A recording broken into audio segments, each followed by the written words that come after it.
Assalamualaikum warahmatullahi wabarakatuh. Perkenalkan, nama saya Dina Sadikia, NPM 20160021 dari Prodi PGSD 2B. Saya di sini dari perwakilan kelompok 2 akan menjelaskan pertanyaan dan jawaban dari kelompok 2. Pertanyaan yang pertama, bagaimana upaya yang bisa dilakukan pemerintah untuk menjaga hak asasi manusia?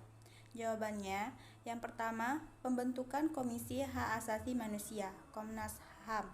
Komisi Hak Asasi Manusia atau Komnas adalah lembaga independen yang bertugas untuk mengadakan pengkajian, penelitian, penyuluhan, pemantauan, dan mediasi HAM.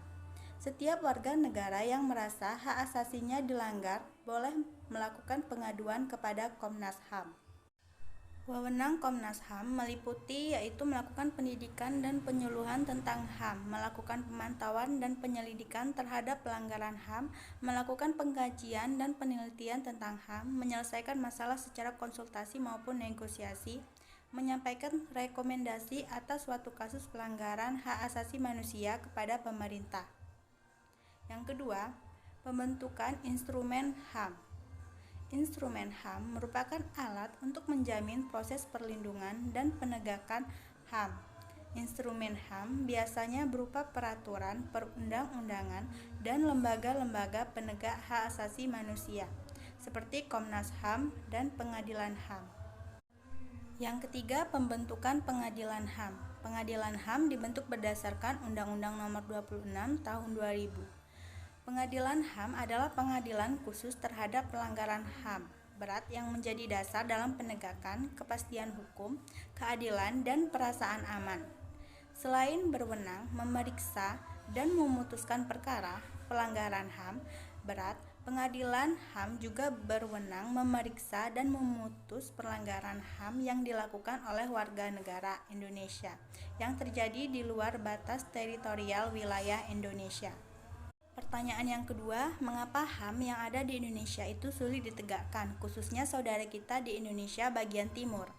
Jawabannya, penyebab hak asasi manusia sulit ditegakkan di Indonesia yaitu yang pertama, kondisi sosial, budaya yang berbeda. Di Indonesia, banyak budaya dari Sabang sampai Merauke dan masih ada beberapa perbedaan status sosial yang timbul. Yang kedua, kurangnya penyampaian yang merata ke semua masyarakat. Yang ketiga, kebijakan yang menimbulkan pro dan kontra yang ada di masyarakat. Perbedaan pendapat ini semakin membuat hak asasi manusia yang ada di Indonesia terhambat kemajuannya.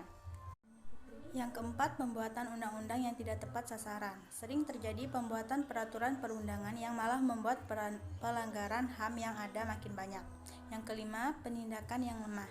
Masih sering kita temui hukuman yang gak sesuai sama apa yang dilakukan. Padahal aparat hukum seharusnya bertindak adil dan bijaksana dalam memberikan hukuman agar sesuai dengan kesalahan yang diperbuat. Yang keenam, lemahnya aparat hukum yang ada di Indonesia semakin membuat HAM yang ada di Indonesia sulit ditegakkan. Penyebab di Indonesia bagian timur sulit ditegakkan hak asasi manusia yaitu karena di Indonesia bagian timur tingkat pendidikan, ekonomi, dan aparat hukum di sana masih sangat lemah. Pertanyaan yang ketiga, kenapa permasalahan di Israel dan Palestina PBB tidak turun tangan agar dapat menyelesaikan masalah antara keduanya karena jika dilihat banyak sekali pelanggaran HAM?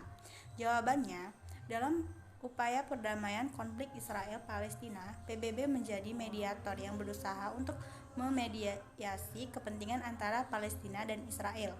Selain itu, terdapat banyak resolusi yang dikeluarkan oleh PBB yang mempengaruhi konflik antara Israel-Palestina.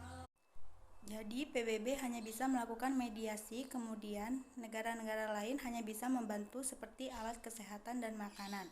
Baik, itu saja yang bisa saya sampaikan. Mohon maaf bila ada salah kata. Saya akhiri. Wassalamualaikum warahmatullahi wabarakatuh.